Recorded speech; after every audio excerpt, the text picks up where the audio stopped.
On today's show, we're going back to the cutting room floor with an expanded edition of one of our favorite episodes. There's definitely some good stuff in there that you haven't heard, so stay tuned. And remember, we're back for Season 3 on February 11th. Until then, here we go.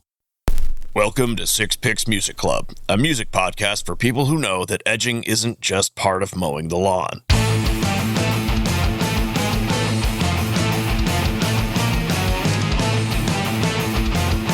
Hey. I'm your host, Dave, and with me are my favorite cohort. Fuck. All right, let's try this again. My favorite cohorts. What's up, everybody? I'm your host, Dave, and with me are my two favorite co-hosts of all time. First off, we have the sea lion falling from a helicopter, Geoff. Yeah. And last but not least, the dude who won't stop you from drinking, cooking sherry at his engagement party, Russ. Hey, guys. What up? How's everybody doing this week? Good. Doing fine this week. Hey, listener, how are you? Great. Awesome. Thanks. Well, we are Six Picks Music Club, the music podcast where we three each pick two songs around a central theme and discuss. This week on the ep, our topic revolves around artists going solo, where we pick a song from their early group work and later solo projects. But yeah, before we do anything, we got to get this week's password to get into the clubhouse. Who has the password? Jeffro, is it you again? Here I go again on my own. Is the password. Okay. And yeah, I guess that one checks out. We're in. Okay, come on in, everybody. Find your space. It's White Snake. Okay. Yeah. How is that? I'm missing. Dude, this episode is about somebody being in a band and then going solo. Here I go again on my own. Yeah, okay. Now I get it. Good one. Am I the only one that's trying? I was getting caught up on just stupid TV that I used to watch. I didn't watch the Hard Knock show, the football show they do on HBO or whatever. What is with every football coach addressing their team as men? Like, we already know that you're strong and endure a lot of like physical pain and whatnot for our enjoyment, gambling addictions and whatnot. But is that necessary? Like, Would you prefer that they referred to them as Little Women? Is that that's not what I'm saying. It's just like Louisa May Alcott level?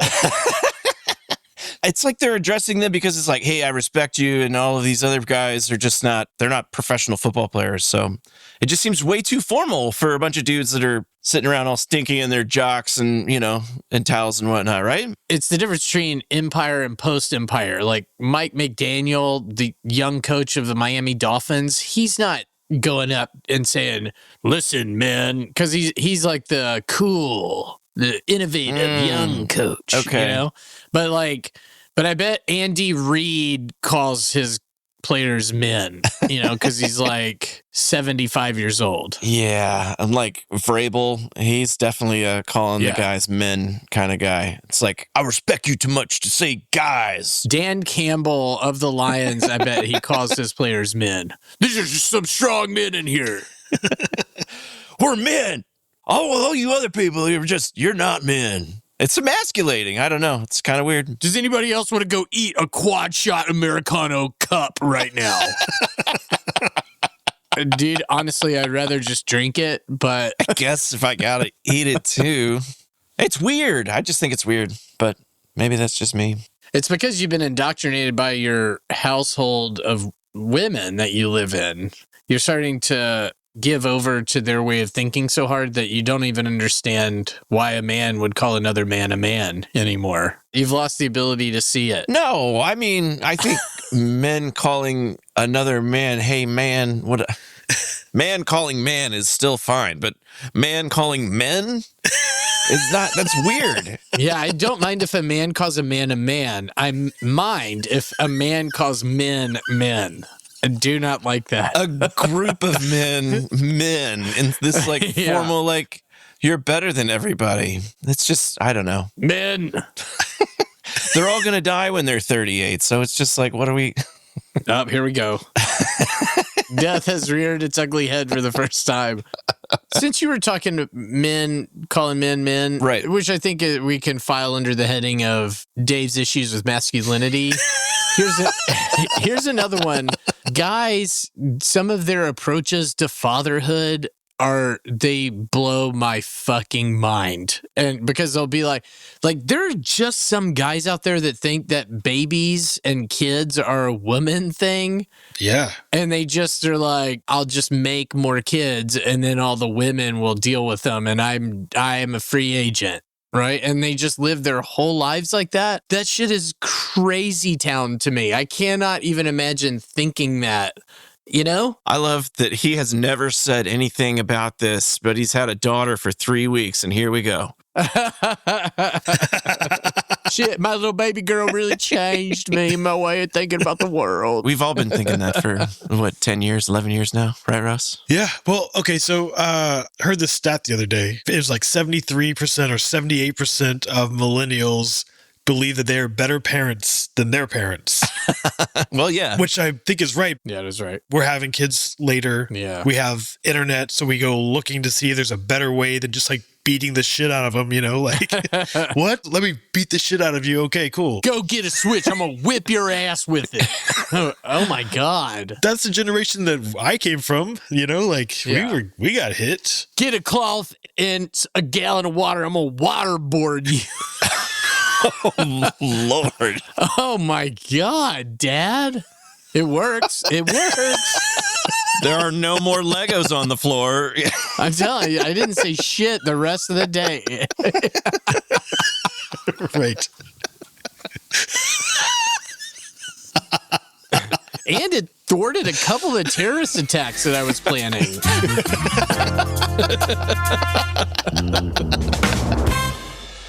I'm happy now to transition into the music portion of the podcast, Dave.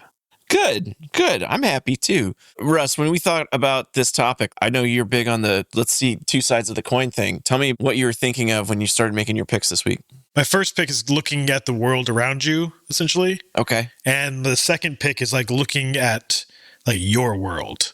And so I took kind of a younger kind of post-hardcore punky band who was kind of angry and then took it to a more introspective place from Frank Turner, who left the band to go solo and frankly has had a bigger career because of it. Oh, nice. Right on. I'll say that Russ definitely imputed a lot into the topic that I hadn't imputed. So I just chose a guy that was in one band that did a song that I know, and then he did another song by himself later. Pick number one, baby.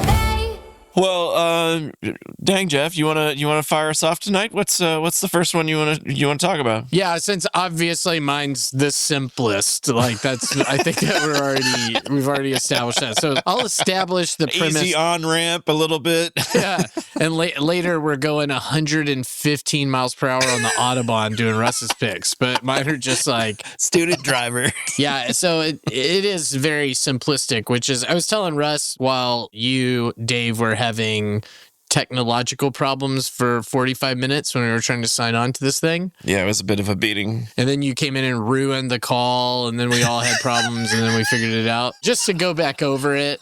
But in that period of time, I was talking to Russ about, dude, I have a favorite new channel on Canada TV. That's what I call it. I don't even know what it is. I don't know how we get it. I don't know there's so many channels. I don't know what any of them mean. Oh. So I have a channel that's just called, I don't know what the channel's called, but the program that's always on it is called Please Rewind, and it's just old music videos. Anyway, I was tuned in, just watching music videos, doing some homework or whatever, and the vidya for Red Rider's Lunatic Fringe came on. Lunatic Fringe, I know you're out there, which is like a really kind of a weird 80s song. It's like genre bending. And I was looking at the guys, and they're like kind of a bunch of weird, stiff looking guys. And it's kind of a bit of a dark video, but in a fun way with neon lights and stuff. And then it like comes down on this kind of arrhythmic white guy that's singing. And I was like, who is this guy? And then it dawned on me in that moment, boom, that's a younger Tom Cochrane, the Canadian artist that would later go solo. And I was like, dude, I didn't know he did that shit. When you hear the song, everybody's heard this song, and it's because it peaked at number 11 on the Billboard charts in the US in like 1981. And a lot of people thought it was in reference to John Lennon's murder, but he had actually written it before that. Anyway, song is Red Rider Lunatic Fringe.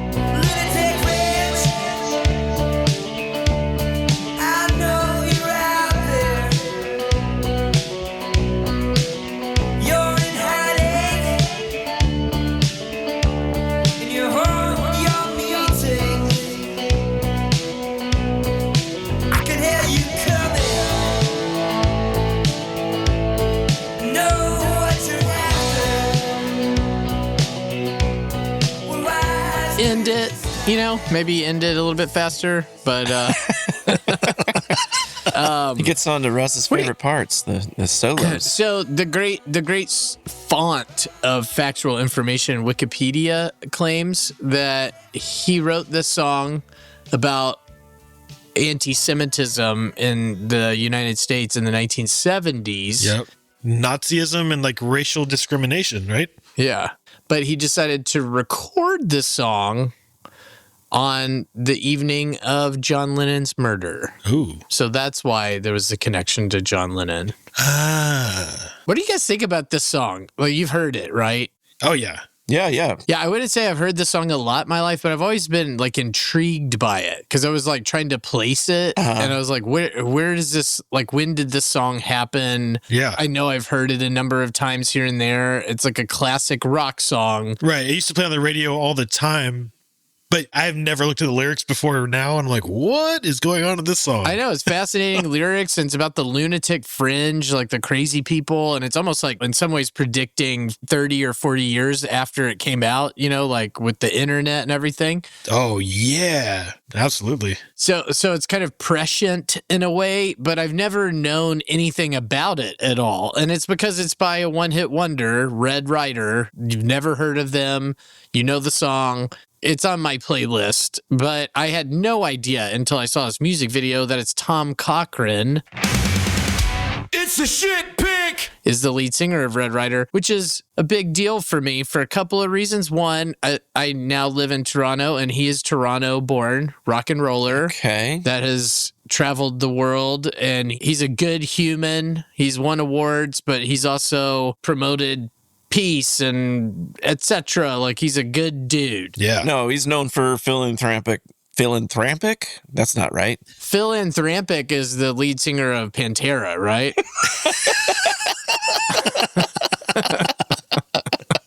But yeah, his philanthropic work, he's known for that. The reason that all this comes together in my life is because 10 years after this song, I would have been 8 years old.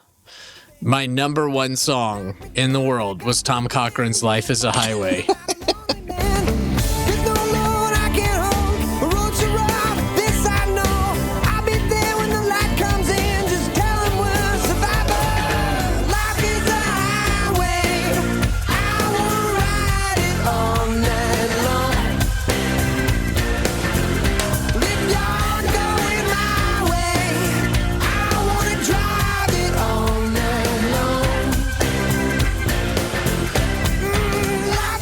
I think for a while, people just thought that songs had to last 5 minutes. Oh, yeah. I love and will defend the song to you guys shortly, but it would be a great 3.5 minute song, and it is a 5.5 minute song. I feel like there's so many songs that should be like that. 98% of the Foo Fighters catalog should be 3.5 minute songs. Yeah, I guess the thinking is that, like, it's kind of an earworm song. When you get the chorus in your head, you just are repeating it over and over. And that's kind of what the song is doing. The song is really giving you a lot of that chorus. After a while, it's like, here it's coming again. Around again. It's like, okay, now we're live as a Mr. Big was heavy in the rotation for me during that era as well. For a while, I thought they were the same band. Oh, what was that song called? The Mr. Big song? To Be With You. Yeah. I'm the one who wants to be with you. Be with you. Yeah. Right. So You thought that was Red Rider? right, because I didn't have MTV growing up. We only saw videos when we were at like Little Caesars or whatever, some pizza place. That sucks so much. You had to just do you had to listen to the radio and make little sock puppet videos with your fucking cousins. That sucks. K-Love my oldies, baby. It was a real deal. No, dude, I had a sister that was 7 years older than me, and she was just feasting on MTV culture, and I was just like wanted to be like her, and so I'm just little MTV boy, just lapping it up, dude. Anyway, Them were the days. different upbringing. That's why you try so hard about music, and I'm just like cool about it.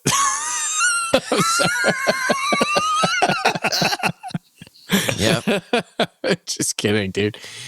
I don't remember how long ago it was, but I sneaked out to get some food, like to bring back, and then while I was waiting for the food, I had a beer. So it's not like going to a bar. It's really like I'm getting food to provide for my partner while she's taking care of our newborn. But I also just had a little beer in there, you know, or maybe maybe a whiskey. You're there. The food's not Yeah. ready. What are you supposed to do? Just like stand there like a jabroni? Just like, nah, I'm just waiting. I might as well fill my time doing something. And this time it was drinking some beers, watching curling. And then on my way back, I called Dave. One cool thing about doing this podcast that nobody listens to is that we're talking all the time now. So when I call him, we don't have to do like a full catch up every time. Oh, how are you doing? How's it been? How are the boys? What do you like? Yada yada. Living with your mom and dad now? Is that cool? Anything yeah, fun we could in just Toronto? skip all of that. Like, how's your financial situation? Do you need me to wire you more money again? You know, like we skip through all of that stuff, and and instead it's like I was like coming up the stairs, and there were a couple of kids that were wearing like tight black clothes, I would say, and and then one of them was like maybe had like maybe they were wearing hose on their legs and also a different kind of gauge of hose on their arm or something. Do you know what I mean? Yeah. Like with the wider nets on the arm and then like the tighter nets on the legs. Yeah. Maybe some army boots, but I walked past them and I was like, I've rocked as hard as you or harder, you know? Like we're of the same ilk. But when they looked at me, they were just like, fucking boomer, you know, like you just look like a hockey dad to us, because I do, you know, even though like maybe I have a cool rock jacket or two, I just look like I'm a bearded, middle-sized, middle-aged man to them. You know, and so just a dude. But it got me to thinking, and this is what I brought up to you on the phone, that my body type doesn't match my inner artist. You know? Yeah. Like I should look like different based on my what approach to the world inside. Sure. Yeah. Sure. Way skinnier And jeans. I can't change it. It's just like I don't have any, I can't change it. I can't go and like, oh no, I'll just be able to wear skinny jeans all of a sudden with my cypress tree trunk legs is what I was trying to say. Yeah, your calf, I just look like I calf should, to ankle ratio is going to limit that opportunity. Yeah, I look like I should. These are the things that I look like. I look like I should be playing rugby. I look like I should be a lumberjack. I look like I could throw on some like Carhartt gear and just easily slide onto a construction site. Like, okay, you know what I mean? Like, there'd be little difficulty me, at least looking the same as those dudes. Just get yourself when a I hard started hat. talking, they would be like, "Who is this dork?" But like, just if I just slid in there. But that's exactly what I'm saying. You see the man. ass on her? When I start, yeah, I'd be like, just don't talk, just grunt like, this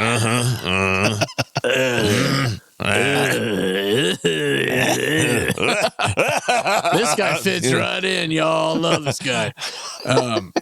He's my best friend. No, that's just it though. It's like when I start talking, that's the inner artist trying to get out. That's the one that's like, talk to me about the design principle. Is this mid-century modern? And they're like, motherfucker,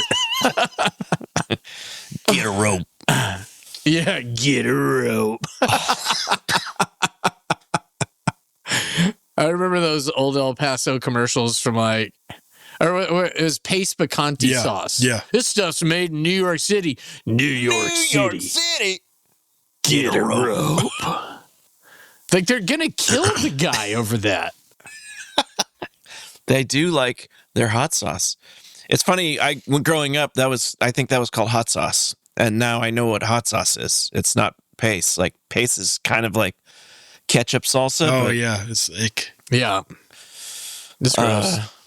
Do you guys ever have I have kind of like a craving for it sometimes because it's like I grew up with that stuff and it's just like sometimes when I'm feeling like, let's just get some real shitty food. you go and you also like, get some of I'll that get it. old El Paso, the taco shells with your paste picante yeah. sauce. We had that. those we are had delicious. I grew up in the Dude, valley, so I mean, no, never my whole life, any of that. honestly, like Pace Picante sauce is like that. I have to wear the same fat jeans for that. Just like, oh, you're gonna have a bowl of that with tortilla chips and gain 6.5 pounds of salt weight. Yeah, wear the looser pants tonight. You're going to want a little breathing room, my boy. It is, dude. It's just tomato salt. What are we even eating when we have that?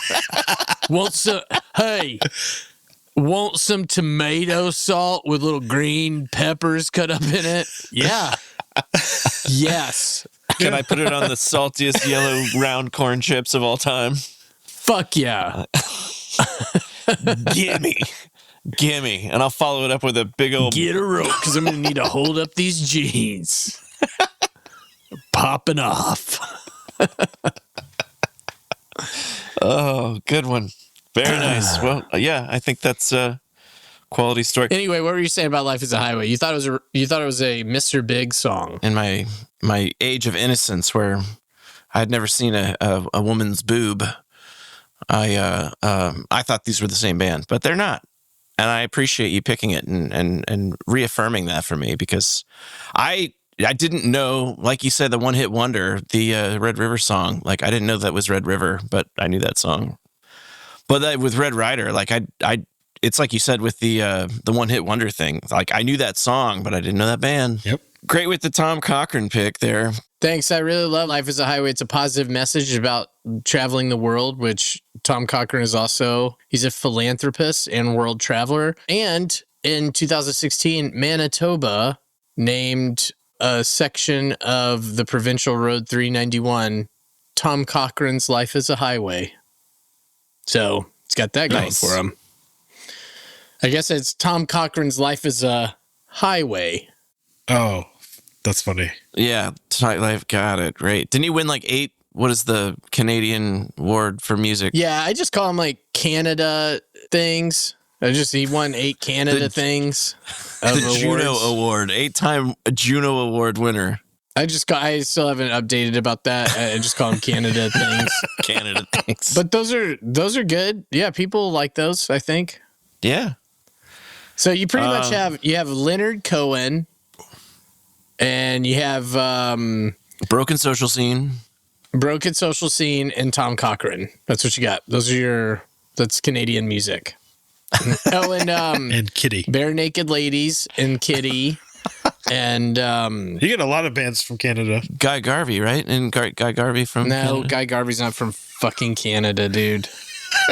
I don't know if you're fucking with me or what. He's from Barrie. In Indiana? Barry, Indiana? Manchester. Oh, Manchester. Got it. Music History Minute, we'll dig in their dirt. Rock stars are people, but way more pervert. One fuck of a ride through their dicks and their jugs. Music History Minute is like sex on drugs. By 1972, Creedence Clearwater Revival had become one of the biggest rock bands on the planet. Proud Mary, Bad Moon Rising, Fortunate Son, hit after hit, all powered by the singular vision of frontman John Fogerty. But that iron grip on the band's creative direction was tearing CCR apart from the inside. The tension boiled over on their final album, Mardi Gras, where each member was forced to write and sing their own songs, a desperate compromise to keep the peace. Critics savaged it, fans abandoned it, and just like that, CCR was dead. But the real nightmare was just beginning. Fogerty eventually launched a solo career, and in 1985, he released The Old Man Down the Road, a swampy, snarling rocker that sounded like vintage Fogerty, a little too vintage, according to the former label owner Saul Zaentz, who filed a lawsuit claiming the song plagiarized CCR's Run Through the Jungle. Let that sink in. John Fogerty, the man who wrote Run Through the Jungle, was being sued for sounding too much like himself. The case went to trial. Fogerty took the stand with his guitar, playing both songs for the jury, proving they were distinct compositions. He won, but the legal wars and infighting would haunt him for decades, ensuring that a true CCR reunion would never come to pass. Sometimes, the greatest enemy of rock and roll isn't drugs or ego. It's bad blood.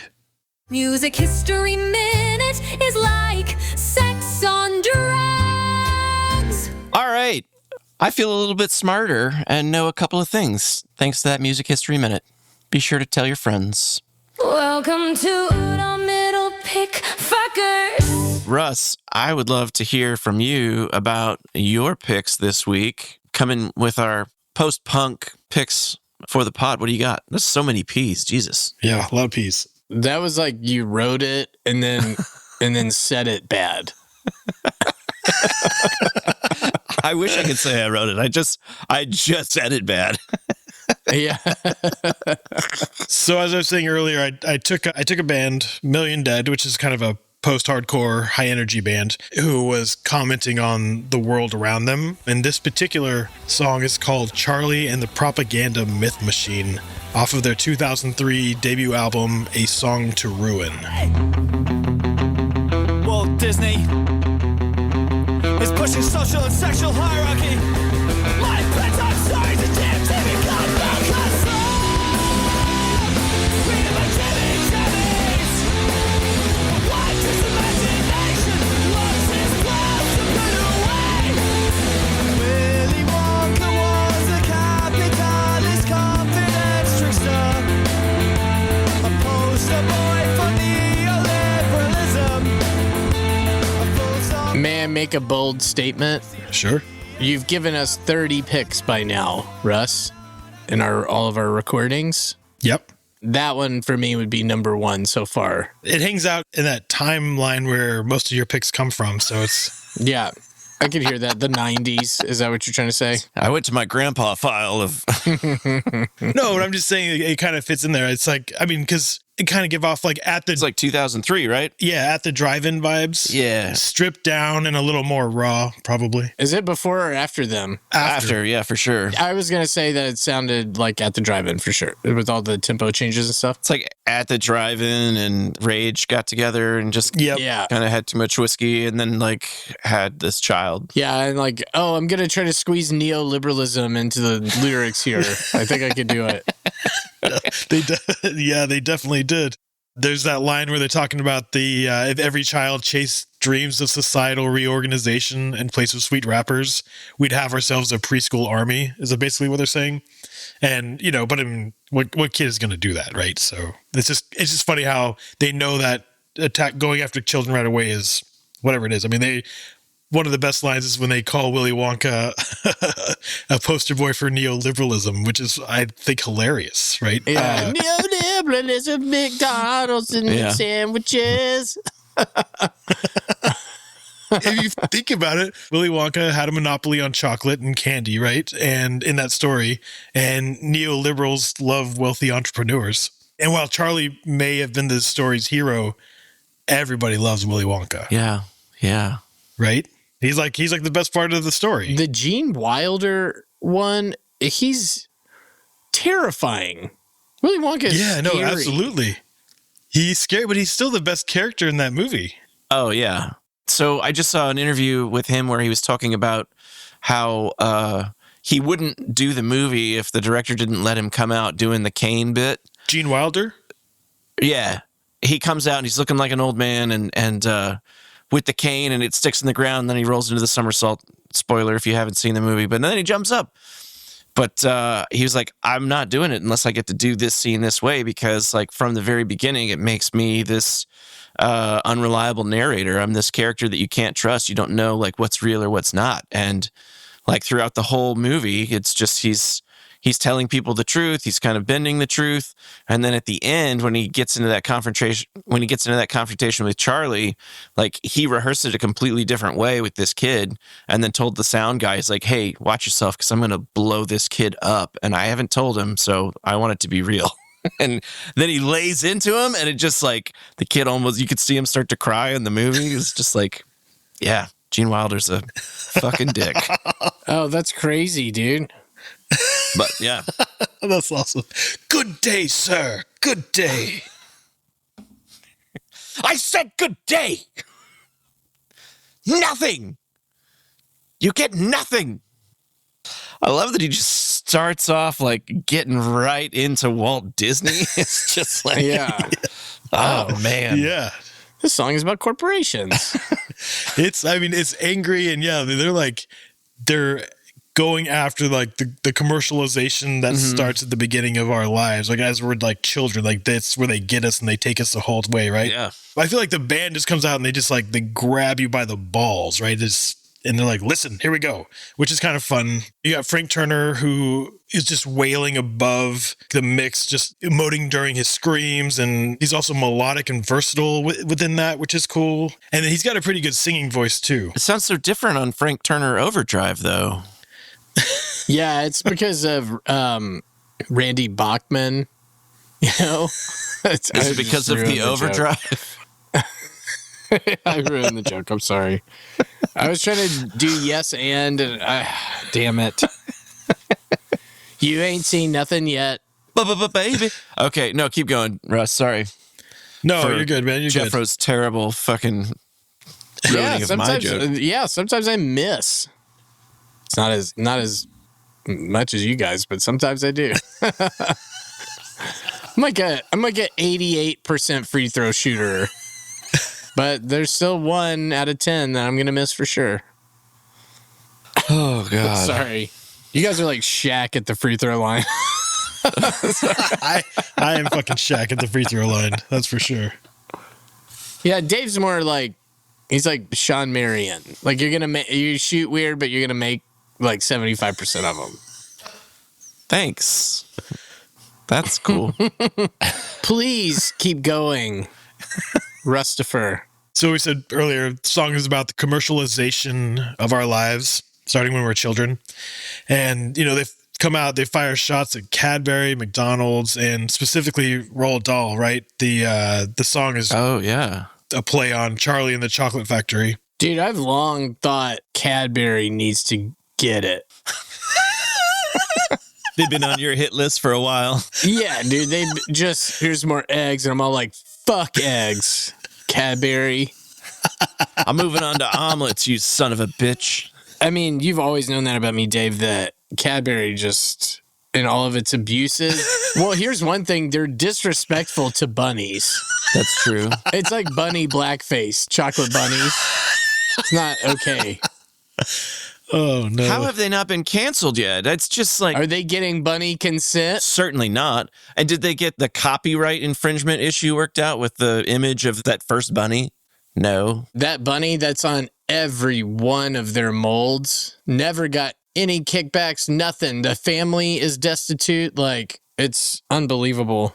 They're living under a bridge right now. And he should be a billionaire. Whole family, all 58 of them. Fucking Cadbury. Later on, they talk about the BFG. which is just, I mean, like, it's funny how they're going there. And then there's Walt Disney, right, pushing the social and sexual hierarchy. The social and sexual hierarchy is coming me down. Which is like, you know, you think in 2003, almost all the movies were what? A damsel in distress, a man coming to save him, you know, like, I mean, lately they've started Princess needed spreading it out a rescuing. little bit where, you know, right. But that, I don't think they were actually that wrong. I mean, I started thinking about it. I'm like, oh, okay. Yeah. I don't know. Yeah. And then there's like, at the end, it's like, hold out the arm and quiet the voice. This is kind of going back to what Geoff was saying when we're talking about kids and parenting and stuff these days.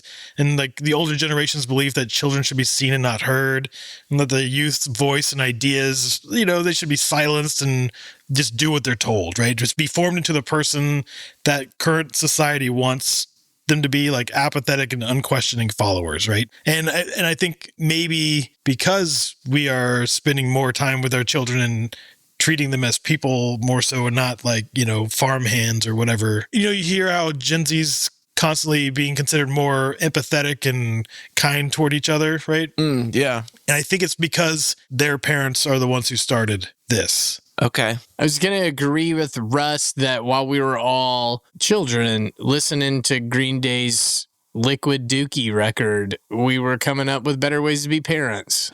You know, that we were going to unleash on the world when it was time. Yeah. They had a plan all along. Feel it in your core, it's Pick 4.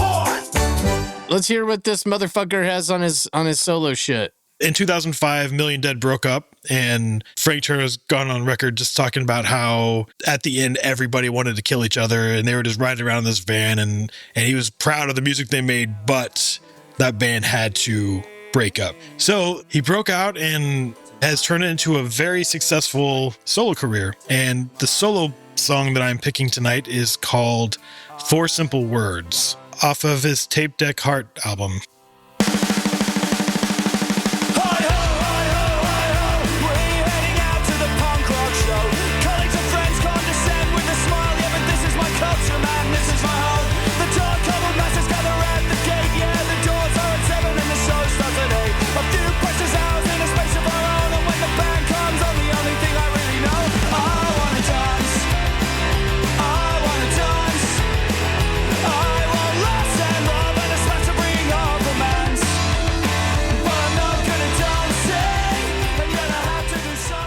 I like the way that song starts. I feel like this dude, he's making good music. It's interesting. It's kind of strange. That stylistic variation genre shift that they do, where it's like he just repeats it again, but in a totally different style. That's fun. Yeah. He calls this his Queen song. Yeah, I could see that. Yeah, I picked that up. Structured kind of like Bohemian Rhapsody. Yeah. Definitely. So Frank Turner's 4 Simple Words, it speaks to me on many levels. One of the opening lyrics is, colleagues and friends condescend with a smile, but this is my culture, this is my home.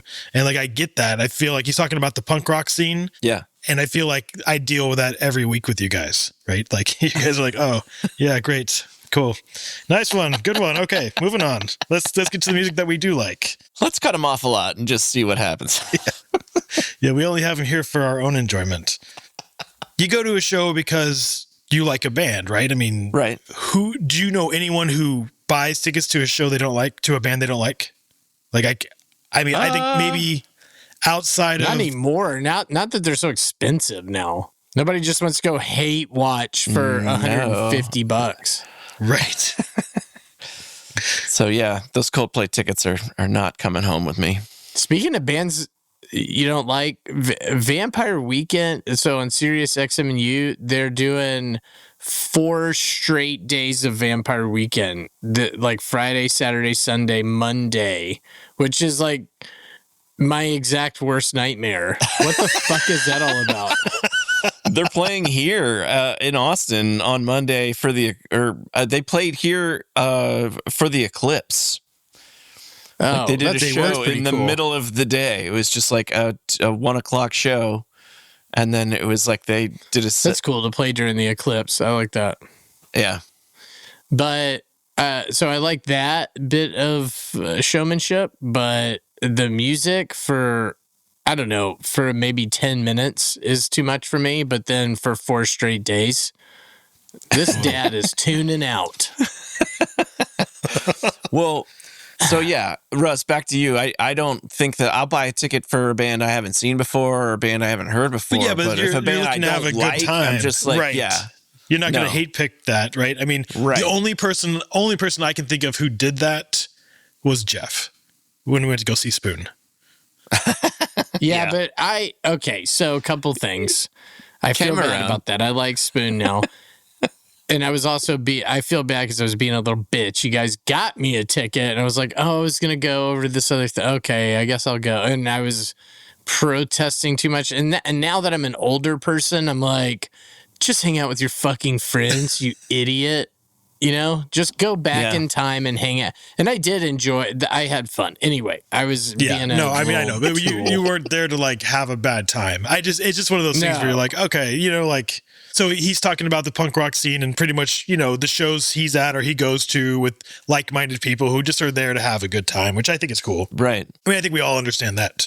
There's just some lines in here where I'm like, man, and I feel like it's kind of where I'm at. Like, there's like the one where he's talking about he wants bands that work really hard and that, you know, they drive 1,000 miles and on no sleep, and then they show it up to like play super hard, and then they move on to the next one, and, you know, kind of that whole mentality of just being a hardworking band. And I feel like, I mean, you know how I feel about hard work. Yeah. You think that it's equally important to kindness and helpfulness. Core values.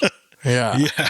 But I think like to see a band that, you know, is just traveling, that isn't especially living luxury, and they're going out there and they're just killing it night after night, just putting on electric shows. Yeah. That band wants to be there. You cannot fake putting on like a crazy energetic show bouncing around all night. I think you just get burned out if you weren't into it. Yeah, I think that's where punk rock, they're the real ones, you know? Like, you can't fake that. That's a real thing. Sometimes I go see like legacy artists. I say legacy. I don't know. And then like, it's just like, man, like they're getting paid a shit ton of money. And they're like, you could have put a little more effort into that. I tend to stay away from. So you got your Neil Young and Crazy Horse tickets is what you're telling me?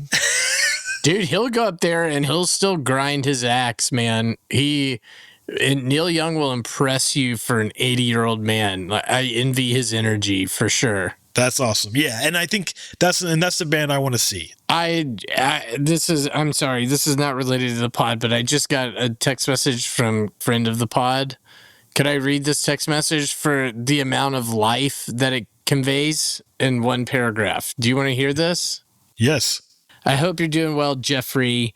How's the little Sri Lankan princess doing? I have kind of a new girlfriend. Her name is Crystal. Not a fan of her name. She's 43, very attractive to me. She's a widow of 3 years and has full military clearance, which is kind of hot. She worked for Lockheed Martin for 14 years. I can't put into Facebook message words how much the Persian girl broke my heart and fucked my dumb simpleton mind up. Okay. Wow, I've that's never heavy. been taken over by a woman mentally. It's probably because I was 44 years old and finally had some strong feelings for someone other than myself. The Persian girl is the way he refers to her. Long story short, I've persevered. That's one message. Who's the Persian girl? You're like, I have so many questions. Yeah, dude, isn't there a lot of information in there? There's a lot to unpack, indeed. Yeah, there's a lot. That's what I'm trying to say. There's a lot to unpack. Anyway. So earlier, Geoff said that he said, man, nobody goes to opening bands, right? But like, I fucking go to see the opening band. That's where I go see, right? Yeah. Toward the end of the song, he's talking about how somebody told him that guitars were going out of fashion. And he's like, man, that shit wasn't fashionable when I fell in love with it. And then my favorite line of the whole song is, if the hipsters move on, why should I give a fuck? Which I'm like, man, that's great. Mm-hmm. That's the mentality or the attitude, which is cool because I feel like rock and roll has been dying ever since I've been listening to it. But what does it mean, right? It's dying because you can't go to a club and grind to it, or that it doesn't attract millions and millions of listeners and pack 96,000 people into a stadium. I mean, I'm not denying that. I guess like several bands have traded in their guitars for synths, wouldn't you say? And I think that's fine if that's what they want to do. But I'm glad you brought this up, Russ, because when rock and roll was hegemonic, when it was the number one thing, which has now been surpassed by hip hop. Hip hop is way more popular. Yeah, oh yeah, for sure. And so is like whatever you would call Taylor Swift. Like that's the big stuff now. And that's, you know, what it is. But when rock was the number one thing, it sucked. It was horrible. It was like fucking Skid Row and Motley Crue and shit. You know, like that's what we were treated to when rock was the greatest thing. Oh no, I hear it. Yeah. So maybe it's better that rock is kind of like in the resistance, like it's underground a little bit. That's a really good point. I like that. I think you're probably right. Maybe it is good that rock is fighting to stay alive in its own way. Yeah, you ever hear that expression, you fall in love and you get fat? I feel like that happened to rock music. Like people fell in love with it and then it just like... Love makes you fat. Love makes you fat. Totally. I don't hold a lot of affinity for some of the hair metal bands of that era, certainly. Yeah. I was listening to Amy Grant at that time. Baby, baby, I love you like my father. God. I want you to take me to the mall and get some leather. Stop for a minute. Wait, what? Wait, what do you want? You want me to take you to get leather? Right. Did you see what Mannequin Pussy's doing to get people on their guest lists or whatever on Instagram? No. You gotta make a reel to one of the songs and post it and tag it or whatever with the venue you're trying to get to, and if they like it, then they'll put you on the guest list. Nice. That's smart. You know they put a pig on the cover because apparently in the band the three of them often talk about going to crank their hog, like when they're saying they're gonna jerk off or whatever, and it's like and so they just were talking about cranking their hogs a lot, and they thought that was really funny, so they put a pig on the cover with a naked woman holding it. That's pretty great. Yeah, it's awesome. Pretty great. Dude, if we got on the guest list in Austin, I could just come down for it. Yeah. Come meet the fam. Come sleep on the couch. Grandma lives at my house now, but your couch is You can share a bed with Grandma. Is she single? She is, yeah. Yeah, dude. But she's still pretty feisty. She's got to make her rent, so.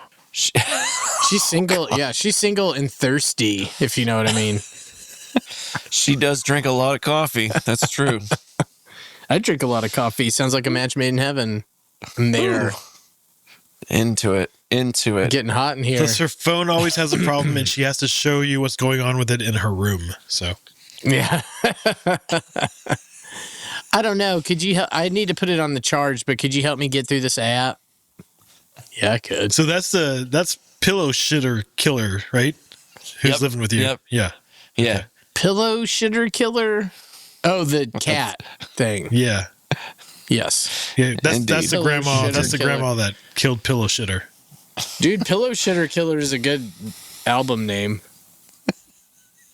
Or t-shirt, just like in block letters. Hello, Yeah. shitter killer. Pillow Shitter Killer. Dude, we do. That's People a would great ask- t-shirt. People would ask the questions like, what does that mean? That would be hilarious. Let's take a break and chew the fat. Play that motherfucker. Geoff, Russ, and Dave in the motherfucking chat, chewing the fat on stuff weird and whack. I will say that if you get injured, the best person to have around is Dave. Honestly, I know this from experience. We used to work as stage hands together at a performing arts center. We were putting the seating element together. A bar came down and hit Karen directly on top of the head. And it was like a big metal bar. So it was the equivalent of she basically got hit in the head with a bat, like a Louisville Slugger to the skull. Jeez, man. And she falls down on the ground.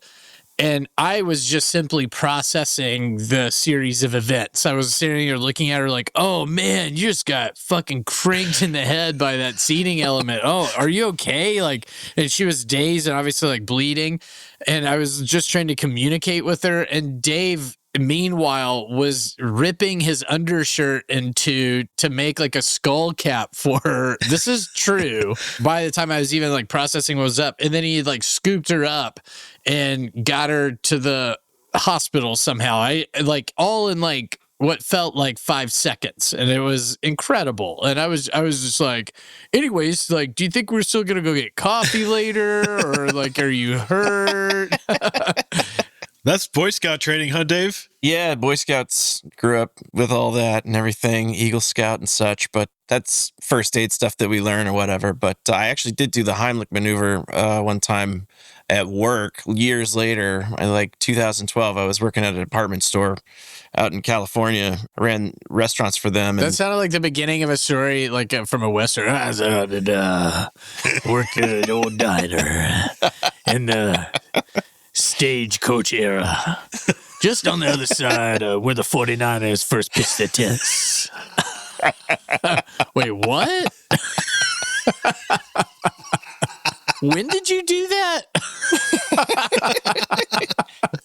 One of my coworkers was eating lunch and started choking, and I had to do the Heimlich maneuver. I was like, hey, I put my hands in my throat. Are you choking? And they're like, they couldn't breathe or whatever, and they were doing the choking motion. I was like, okay, cool. And I went around and I said, I'm going to do the Heimlich. Is that okay? And they're like, yeah, or whatever. So I got around there and I gave it a jerk, and it didn't come out. And so I repositioned and got my back into it, and out it came. And then it was like, I don't know, it happened in 30 seconds. And so people were all just kind of looking around and saying like, what happened just there? Or are you okay? Did they think that you were like making a move on her like a humpback gorilla? I just caught feelings like in the middle of lunch. Yeah, just at work. Jesus, we're just trying to have a sandwich, dude. Yeah. It's one of the reasons why they don't recommend having an erection when you perform the Heimlich maneuver. And now back to Six Picks Music Club. Keep the drive alive, it's pick 5. All right, so conk to me. It's my turn to go. So unlike Geoff, I went with some actual cool songs that are good. And the first one is by... Oh, man. Dom DeLuise laughed at that, but Jesus. It's a little British band in 1967 by the band Traffic. Oh, yeah. The song that I'm picking first is Dear Mr. Fantasy.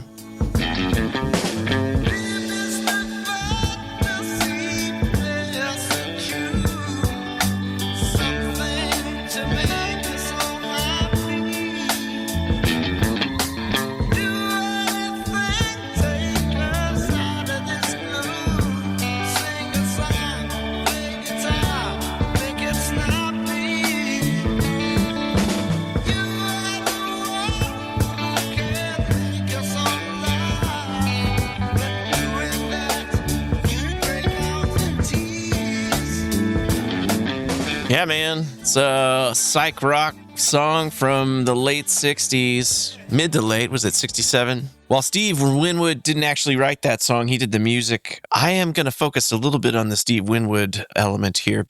But yeah, I like that song a lot. It's one of those that has kind of come back into the pop culture world as it was used in the Avengers Endgame movie when Tony Stark is looking at old pictures and stuff. It is a psych rock classic and been covered by a bunch of bands like Grateful Dead, Crosby Stills, and Nash. It's a long one. Their live performances of it go 10 minutes long. Did they fade out with the solo going? Yeah. The engineer was just like, that's enough.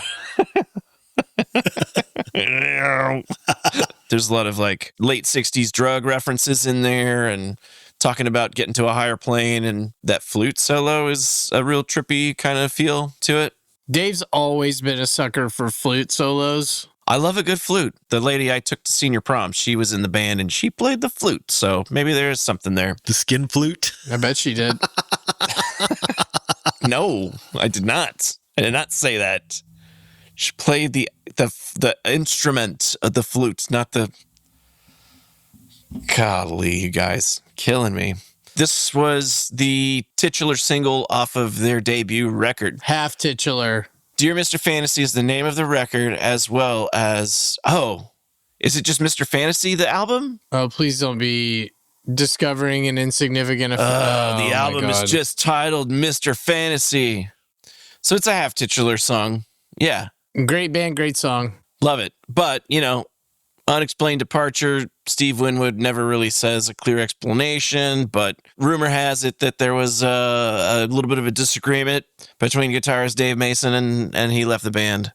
And then the other three just kind of wanted to pursue more bluesy, more folk sound. And so they all went separate ways. And Stevie Winwood's like, okay, cool. I'm going to go dominate the airwaves for a while, you chumps. Good luck. Good luck making your solo Dave Mason record, turd.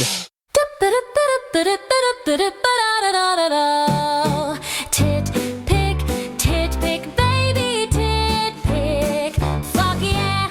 It's a little bit of a change in direction, this next song that I've got, but it is Steve Winwood's Higher Love that is my solo pick. We walk right, we try to see, falling behind in what could be.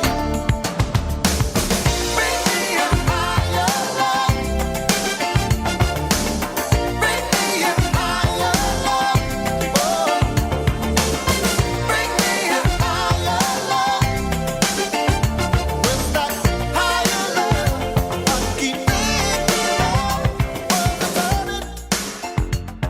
It's just another one that's like, let's make a 3.5 minute song, 5 minute song. It's happening again. Something about the 80s. Yeah. That's almost a 6-minute song.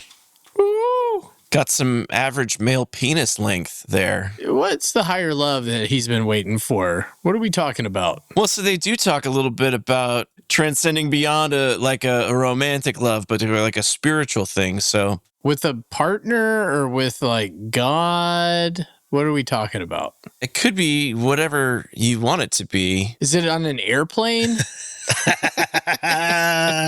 So back before we had text messages, artists would get together and they would record songs to each other to kind of like send dick pics. And this is like, hey, do you want to go on a plane and get higher love? Is that what we're thinking? What year did you say the Traffic song came out? 67, I think, is what I And said. then what year did this come out? This was in 86. So 19 years? 19 years. So he wrote that song when he was 19 years old, and he wrote this song, or he wrote the music for that song when he was 19 years old, and he wrote this song with, he worked with James Horner to write the lyrics for this song. He wrote My Heart Will Go On. So it's like, it's kind of maybe where the contribution for like a introspective, yearning nature of the lyrics comes from. But James Horner's got his touch on it. Yeah, that's cool. But no, it's just a fun song. It's like, easy breezy, beautiful cover girl, if you know what I mean. So I heard more of the new Beyonce record, and I feel like she just like heard a Lumineers record and was like, I can clap stomp. That's hilarious. Clap, stomp, clap, stomp, clap, clap, stomp. Hold this index. I know, hold it. Oh, and they yell, hey, hey, ho. I love that she's fucking with country music, and I love the whole project of it, but and she could do no wrong for my wife. My wife is a ride or die Beyonce, and I get that. Like she's a good leader and that all of the above. But yes, there's no chance in hell I'm listening to that record more than one time. Like it's not bad. It's not bad, but it's not good either. It's not catchy. I don't know, dude. It's just like, it's a little boring, if I'm being honest. And I would not agree. I would say the Miley Cyrus and Post Malone songs alone, like, they drive it. It's good. You need to give it another chance. Maybe, but like even her cover of Jolene, like the original Jolene is leaps and bounds superior to her version of it. Well, yeah, I mean, you can't fault Dolly for that, Like, I think Dolly was I'm not faulting Dolly. I'm faulting Beyonce. Okay, well, so Dolly is like on the track with her and she loves the cover. I don't know. Like, yeah, what have you read about this? Do you know anything about it? Like, come on. I've listened to it with my ear holes. One time? Dave, do you think that Beyonce's Jolene is as good as the original Jolene? I think it's an interesting take. I really appreciate where she's coming from. It's not as good. I'm not trying to say that one's better or worse. Okay, guys, ready? Paul Simon, go. Hate him. Love him. He's great. That's why I don't like Vampire Weekend, because they're the same. I understand where you're coming from, but like It's just like these like cutesy twee Afro rhythm, diggy diggy diggy diggy diggy diggy diggy with like steel drums and shit. Get that shit out of my face. yeah. No, let's put Travis on. That's like real. Yeah, Travis is awesome. You love Travis. I do love Travis. Yeah, find a band that I like that you think sucks, like Vampire Weekend. I'll be hard pressed to fault any musician that gives it their all to get in the booth and record a song. So, Oh my god, I'll give it all a listen. That is such horse ass, dude. I mean, there's some stuff that's like not gonna get a second playthrough, but I'll give everybody a shot. Listen, I think Beyonce's awesome. It's not about her. I'm just saying, like, Hey, we're not going to become the pod that says like Beyonce's not awesome. So get your fucking shit in line. There are 5 million people that are going to come and kill you. They're called the Beehive. I would say one of the best concerts I've ever been to was Beyonce Superdome. Like I've seen her play and it's amazing. She's incredible. And I love Destiny's Child. But this country record is not good, is what I'm saying. It's a great Beyonce record. It's not supposed to be Well, it's being billed as a country record. That's just to get her a whole second group of people to buy albums. Yeah, she needs different awards, right? Why are we arguing about something we agree about? It doesn't make any sense. What the hell's wrong with you? I should also clarify that I think all of the current country music sucks too. So it's not and her album sucks less than the country stuff that they're playing on country radio stations. Modern country is basically Incubus, but with a twang. It kind of is, dude. That's smart. Oh my god. And more trucks, right? Oh fuck. And more guns. More guns That's and more so trucks. true. But it's just, that's what it is. It's pop. like Make Yourself Incubus, but with a Right. dude singing. Yeah. Oh my god. No, I'm a country rapper. I'm gonna talk like this, and then I'm gonna tell you Yeah. where I piss, and I'm gonna get a beer, and I'll tell it over there, and get in the truck, because I just wanna All right, I'm gonna do an Incubus song, but I'm gonna make it a country song. Right? Okay. Meet me at the lake. Do you see where I'm going? I will show you how it feels to be inside you. How do you do it? It's better than I ever knew. It is, dude. That's going to do it for us today here at Six Picks Music Club. Thank you, listener, as always, for joining us. If you have any solo artists that you think are better than ours, go ahead and shoot us an email at the website, sixpicksmusic.club, or comment on the YouTube at Six Picks Music. Thanks again. I'm Dave, and we will see you next time here at Six Picks Music Club. This episode of Six Picks Music Club was produced by Finn Gamias. Edited by Isaac D. Snuts. With special thanks, as always, to Dixie Rex.